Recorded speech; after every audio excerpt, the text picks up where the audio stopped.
सर्वे की रिपोर्ट उस दिन दी गई, सर्वे उस दिन किया गया। अदालत ने उसी दिन ही सर्वे तय कर दिया और उसी दिन ही 2 घंटे के अंदर पूरी प्रक्रिया कर सारों को संभल भेज दिया। संभल में जब इसकी सूचना हुई तो संभल की जामा मस्जिद की जो कमेटी थी, संभल में जो मौलानाओं की और जामा मस्जिद के सब कमेटी के लोग ने उस जो कमेटी आई थी सर्वे करने के लिए उसको सहयोग किया, पूरी तरह का सहयोग किया और आसानी से सब कुछ समाप्त हो गया। और समाप्ति होने के बाद जैसे ही वो चले, उन्होंने जय श्री राम के नारे लगाने लगे, जिससे समाजवादी पार्टी नहीं पूरा संभल इसके ऊपर आक्रोशित हो गया, मगर फिर भी शांत रहे, तो चले गए। एक दिन फिर 23 तारीख को इसके लिए फिर बहस के लिए कहा गया कि एक मरतबा हमें सर्वे करना है। 23 तारीख को ये कहा गया कि रात को हमारे संभल के अधिकारियों ने कि कल सुबह 24 तारीख को 7 बजे फिर दोबारा सर्वे होगा। मान्यवर जामा मस्जिद कमेटी और शहर के मौजूद लोगों ने उनसे ये कहा कि 24 तारीख की क्या जरूरत है। 24 ये आदेश जो हुआ है वो 29 तारीख तक अपनी सर्वे रिपोर्ट जमा करने का हुआ है, तो इतनी जल्दी क्या है। मगर नहीं माना गया। लखनऊ से आदेश हो गया कि नहीं, 24 को ही कराना है। 24 को क्यों कराना है? क्योंकि 23 के अंदर रिजल्ट आया। 23 के अंदर रिजल्ट आया कुंदर की विधानसभा का। वहाँ का रिजल्ट जो आया था उसमें सारे के सारे वहाँ के जो मुस्लिम वोटर्स थे उन सबके वोट डाल दिए गए, जबरदस्ती जितवा दिया गया वहाँ के। इसके ऊपर कोई विरोध ना हो, कोई आक्रोश ना हो, इस वजह से उन्होंने कहा कि इसको बदला जाए, इस प्रकरण को, और इसको इस तरह से तरमीम कर दिया जाए। सर्वे रिपोर्ट आ गई, बैठ गए। लोगों ने फिर दोबारा नारे लगाने लगे जय श्री राम के। भीड़ इकट्ठा हो गई। भीड़ इकट्ठा होने के बाद पुलिस ने फायरिंग शुरू की और फायरिंग शुरू होने के बाद में 5 लोगों की डेथ हो गई, जिसमें नईम, बिलाल अंसारी, आयान और मोहम्मद कैफ। मगर एक व्यक्ति का पोस्टमार्टम में नहीं हुआ, पुलिस ने जबरदस्ती उसको दफन करा दिया। मान्यवर इसमें एफआईआर होती है और एफआईआर के अंदर संभल के एमपी ज़ियाउर रहमान का नाम आया, जो कि संभल में थे ही नहीं, बेंगलुरु गए हुए थे। मैं भी वहाँ नहीं था, मेरे बेटे का नाम आ गया, वो भी वहाँ नहीं था। गर्ल्स के 27 लोगों के नाम उसके अंदर आए और उसके बाद से पुलिस ने प्रताड़ना शुरू कर दी। घरों के अंदर घुस के इतनी बुरी तरीके से मारा उन लोगों को। वो नामजद भी नहीं थे, मगर नामजद किया गया बाद में उनको। इस तरह का आयाम हो गया और शहर के अंदर अफरा तफरी मच गई। ये सब चीज़ें इस वजह से हुई कि संभल के अंदर जो अधिकारी हैं वो बिल्कुल नए हैं। उन्हें पहली मरतबा पोस्टिंग मिली है, उनको कोई तजर्बा नहीं था और ये घटना यहीं से कंट्रोल करती होती रही लखनऊ से मुख्यालय से। अध्यक्ष जी, मुझे ये कहने में बता दें आपको और भी, संभल को एक बड़ी उससे देखा जाता है आदमियों से। एक घटना 1976 में हुई थी। 1976 में उसी जामा मस्जिद, शाही जामा मस्जिद के इमाम को जिंदा जला दिया था मस्जिद के अंदर सुबह 3 बजे। पता नहीं क्यों संभल की जामा मस्जिद के ऊपर क्यों इतनी नजरें लोगों की लगी हुई है, जबकि हिंदुस्तान के पार्लियामेंट ने यह कह दिया कि 1991 के बाद में कोई भी सर्वे नहीं होगा, कुछ नहीं होगा। मगर उसके बाद भी भारतीय जनता पार्टी राजनीतिक फायदा उठाने के लिए ये काम करती रही और इसका नतीजा है कि ये वाल हो रहे हैं। वहीं संभल में नहीं, सभी जगह होने लगे। संभल का मुख्यालय बनाना था, मुझे माननीय मुख्यमंत्री जी ने अपने कार्यालय में बुलाया था, मुझसे पूछा था उन्होंने कि संभल का मुख्यालय कहाँ बने, तो मैंने आपसे कहा था कि ये संभल के अंदर रखिए। आज भी संभल से वो 32-33 किलोमीटर दूर है। संभल में होता तो ये बातें नहीं होती, प्रशासन में होता, पूरा होता, हमला होता और ये बात हो जाती। और अब भी वक्त मुख्यमंत्री जी अगर अपने पर पुनः विचार कर लें तो। मान्यवर, एक झगड़ा होता है संभल में, एक बार फिर होता है झगड़ा। उस झगड़े के अंदर भी 9 लोग 10 लोग मारे जाते हैं। उस 9-10 लोग में 2-3 मुसलमान, बाकी गैर मुस्लिम लोग थे। इतना पीड़न हो गया और लोगों ने प्रचार करना शुरू कर दिया कि ये क्या है। एक माननीय मुख्यमंत्री जी, आपके एक मंत्री ने ये बयान दे दिया कि संभल के अंदर तुरक और खासाबों की लड़ाई। आपका नारा ना बंटने देंगे ना कटने देने का है। हमें क्यों बांट रहे? हम बटेंगे नहीं। संभल की जनता सब एक है और नेक है। हम बटेंगे नहीं। हमारे ऊपर बहुत अत्याचार हो रहा है, इस अत्याचार को आपको देखना होगा। मान्यवर,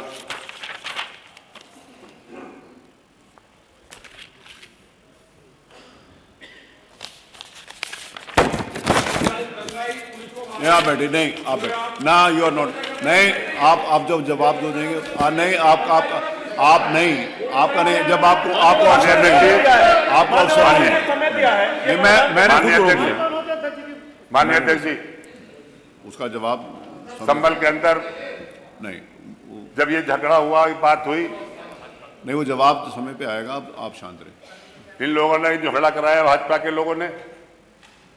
यह घटना घटी, 5 लोग मर गए। समाजवादी पार्टी के राष्ट्रीय अध्यक्ष आदरणीय अखिलेश यादव जी ने एक कमेटी का गठन किया, जिसमें हमारी विधानसभा के नेता प्रतिपक्ष की उसको हेड बनाया गया। जाने नहीं दिया गया, मना कर दिया गया। यहाँ उनको हाउस अरेस्ट कर लिया गया, वहाँ नहीं जाने दिया गया। किस बात को छुपा रहे थे? किस बात को छुपाया जा रहा था जो इनसे नहीं जाने दिया गया? ये जाते कुछ ना कुछ अमन की बात करते। इनका स्वभाव तो आप खूब जानते हैं किस तरह का है।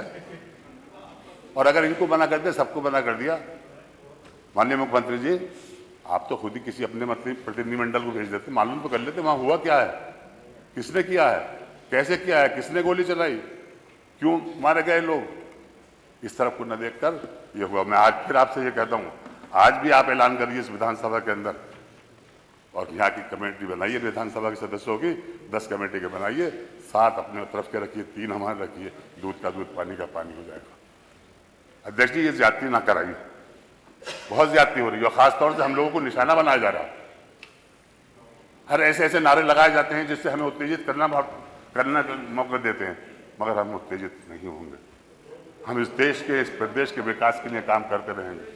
हमारा ये कर्तव्य रहा है इस देश को के अंदर कोई भी ऐसी गड़बड़ी हो तो हम आगे बढ़कर अपना साथ दें। और हमें शक की नज़र से देखा जाता है। हमें शक की नज़र से क्यों देखते हैं? आप राजनीति करिए तो ऐसी करिए कि विकास के कार्य कराइए हैं, प्रदेश को आगे बढ़ाने का काम करिए। हिंदू मुस्लिम करने से कोई वो नहीं है। आज भी आप सर्वे का संभल में कराएंगे, कोई भी हिंदू और मुसलमान ये नहीं कह सकता कि झगड़ा हिंदू मुसलमान का, ये कोई नहीं था। ये तो प्रशासन की वजह से हुआ। अगर प्रशासन को ये फीडबैक नहीं मिलता कि तुम उस पर गोली चला दो, तुम ऐसा कर दो, सर्वे कराओ, अगर ये तो हम उच्चतम न्यायालय का धन्यवाद देंगे जिन्होंने ये ऐसा आदेश कर दिया कि जिससे आप कभी कोई सर्वे नहीं होगा। मान्यवर, संभल की घटना बहुत गंभीर है और इसको आप गुस्से में न लेकर समझदारी से काम लेकर करिए। ये प्रदेश आपका है। आपने ये कहा कि मेरे प्रदेश में आज तक दंगा नहीं हुआ, तो इसकी जांच तो कराइए आपके इसके पीछे है कौन। आप डायरेक्ट अगर अपनी मालूमात के जरिए से जो आपको वहाँ के प्रशासन दे रहा है उसके आधार के ऊपर आप ये कह लें कि मुसलमानों ने किया है। उस मोहल्ले में, जिस मोहल्ले के अंदर हमारा सांसद रहता, पूरा का पूरा घेराव कर दिया, बिजलियां काट डाली, सब कुछ कर दिया। आप जवाब, एक मिनट, माननीय अध्यक्ष जी, माननीय अध्यक्ष जी, ये मैंने मना किया, नहीं बोले। जहां तक मंदिर की बात है, अगर मंदिर का कोई वहां के पुजारी ये कह दे कि ये मंदिर जो है इसके ऊपर किसी ने एक ईंट लगाई हो, कोई ईंट छुई तक हो, कंक्रीट छुई हुई हो, आज वो मंदिर उसी हालत में बना है जिस हालत में था वो। वहां के लोग जो वहां के लोग जो उसको बनाने वाले हैं, उसकी चाबी जिनके पास है, वो चाबी आज उसी ताले की चाबी उनके पास है, उसी से खोला गया। जब मंदिर को खोला गया तो उसके अंदर जो मूर्तियां रखी थी उस एज इट इज वैसी रखी हुई है, एक भी कोई भी मूर्ति का खंडन नहीं हुआ, कहीं नहीं खंडित हुई। मान्यवर, वहां के लोगों ने ये कहा कि हमारी आबादी इस जगह कम थी, हम 20, 25, 30 घर हैं यहाँ पर, बाकी सब मुसलमानों के, हमें मुसलमानों ने परेशान नहीं किया, मगर हमारे दिल के अंदर डर था, इस वजह से हम यहाँ से चले गए। वो संभल से बाहर नहीं गए मान्यवर, वो संभल से बाहर नहीं गए, संभल के अंदर ही रहे वो। और मंदिर के अंदर जाकर के बाद में उन्होंने डीएम को भी यही स्टेटमेंट दिया और प्रेस को भी यही स्टेटमेंट दिया कि हमें किसी ने भगाया नहीं है, हमें किसी ने कहा, जिस हालत में मंदिर आज था उसी हालत में आज खड़ा है। मान्यवर, उसके अंदर चढ़ावा आया, सिक्के मिले उसके अंदर, इतने पुराने सिक्के भी मिले, और उसको ये बताया जा रहा है किस तरह से आपको भ्रमित किए जा रहे हैं। मान्यवर मुख्यमंत्री जी, आप भ्रमित ना हो, वास्तविकता देखिए, मंदिर आज भी उसी हालत में है जिस हालत में वो था। 2006 तक उसके अंदर पूजा हुई है। वहां के लोग खुद कहते हैं, जो पूजा करने वाले हैं वो कह रहे हैं 2006 तक हमने पूजा की है उसमें, यहाँ किसी ने हमें भगाया नहीं है, किसी ने कुछ नहीं किया, अपनी मर्जी से गए, हमने अपने मकान बेच दिए, यहाँ के घबराहट रहती थी दिल के अंदर, इस वजह से भेज दिए, कोई किसी ने हमें सताया नहीं। और इसको पूरा का पूरा राजनीतिक रूप दिया जा रहा है। मैं समझता हूँ, देखिए, मैं जीत कर आता हूँ, मेरा 7वां टाइम है, मुझे हिंदू मुसलमान सपोर्ट देता है, मैं एकता का प्रचार करता हूँ, मैं एक रखता हूँ, और उस एकता का नतीजा है कि 1991 से मैं आ रहा हूँ और आज तक संभल में कोई झगड़ा नहीं। इस परंपरा को बनाए रखे मुख्यमंत्री जी, इसको बिगाड़े ना। आप अपनी सियासत के चक्कर में मुसलमानों को दूर कर रहे हैं। राजनीति के अंदर सबका हिस्सा होता है। आप चाहते हैं कि हम कुदर की को छीन लें, जहां 65% मुसलमानों की आबादी, वहां बीजेपी का जीत जाए, जहां के डीएम, जहां के डीएसओ, जहां का कमिश्नर, जहां का डीआईजी, अरे भाई शांत हो जाए, सबके सब लगकर मुसलमानों को वोट डालने नहीं दिया, वहां पर गलत बात, छीन ली उनसे वोट की ताकत। उनके चेयरमैन जो वहां के थे, प्रधान जो थे, उनके घरों पर पुलिस लगा दी गई। इस तरह के आए, ये नतीजे सामने ना आए, ये बातें सामने ना आए, इसलिए ये झगड़ा कराया गया संभल के अंदर, जानबूझकर कराया गया भाजपा की सरकार ने। मैं कहता हूं माननीय अध्यक्ष जी, मैं तो ये चाहूंगा बनकर, आप इस सदन के अध्यक्ष हैं, आप अपने साथ एक कमेटी लेकर चलिए, आप लेकर चलिए और देखिए जाकर संभल में किसने क्या जुल्म किया। आपकी बात आ गई। एफआईआर जो मरने वालों की जो एफआईआर हुई है वो भी बड़ी जबरदस्ती हुई है, उसके बदले पब्लिक नहीं मरा। अब बताइए कि हमारी मस्जिद, हमारे खिलाफ कार्रवाई, हमारे ही मर रहे हैं, हमारी मस्जिद हम ही मर रहे हैं, हमारे खिलाफ है, हमारे घरों के अंदर तोड़फोड़ हो रही है। ये तो ये चाह रहे हैं 2700 लोगों को नामजद किया गया, 2700 लोगों के खिलाफ एफआईआर, एकदम बुरा हाल है। नहीं भाई प्लीज, आपका अभी वो प्रदेश जवाब में है, आप इस प्रदेश के मुखिया हैं, आपका फर्ज बन जाता है कि आप अपने प्रदेश के अंदर अमन शांति बनाए रखें, यहाँ कोई हिंदू मुस्लिम बात न हो, ये आपका फर्ज बनता है। इस फर्ज को निभाइए। मान्यवर, आप मुख्यमंत्री ही नहीं, आप किसी पीठ के पीठेश्वर भी हैं। किसी भी जाति, किसी भी समुदाय, किसी भी धर्म के अंदर आपस में लड़ाने की बात कभी नहीं की गई, मेल जोल रखा गया। अरे हमने तो ये देखा मान्यवर, जवाब नहीं प्लीज, माननीय अध्यक्ष जी, नहीं, हमने तो ये देखा कि हमारे इस आप गुजर साहब वहां से वहां पहुंच गए, अच्छी बात। माननीय अध्यक्ष जी, नंद किशोर जी नहीं, हमने तो ये देखा 96 में नहीं, माननीय कल्याण सिंह जी की सरकार थी, 1996 में माननीय कल्याण सिंह जी की सरकार थी, हम सब लोग विधानसभा में बैठते थे, रमजान आ गए, उन्होंने अपने घर पे इफ्तार कराया 5 कालिदास के ऊपर, इससे संबल पर, और इफ्तार कराने के ऊपर संबल वहीं पे हमने अजान भी दी, वहीं नमाज भी उन्होंने पढ़ाई। ऐसे बन जाइए आप भी, सब आपको गले लगाएंगे। छीन के क्या फायदा है? वोट क्यों छीन रहे हो? वोटों को छीन लो, प्यार से करो। या जितनी जितनी सुविधाएं आप हमें दे रहे हैं तो कोई एहसान नहीं कर रहे हैं।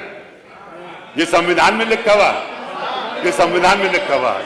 संविधान के अनुसार चलेंगे तो हम आपका सहयोग करें, मगर आप संविधान को भूल रहे हैं। इस द्वेष की नहीं, आप नहीं अलाउड कि आपको अच्छी बात नहीं है। प्लीज बैठिए, प्लीज। आप जो हैं नहीं, मंत्री नहीं है, आप किसी पीठ के पीठेश्वर हैं। उस फर्ज को भी अंजाम दीजिए।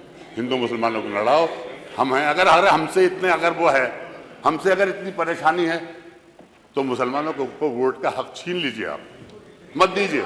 मगर ये भी नहीं कर सकते आप ये भी नहीं कर सकते। क्यों? फिर लड़क गए कैसे?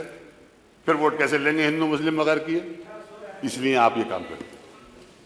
चलिए। माननीय अध्यक्ष जी, ये बड़ा गंभीर प्रश्न है और मैं चाहूंगा कि इस अविलंबनीय लोकहित के गंभीर विषय पर सदन का ध्यान आकृष्ट करते हुए आज का प्रोपेशन की कार्रवाई कार्यसूची में मिलकर चर्चा कराई जाएगी। श्रीमती मोना आराधना मिश्रा।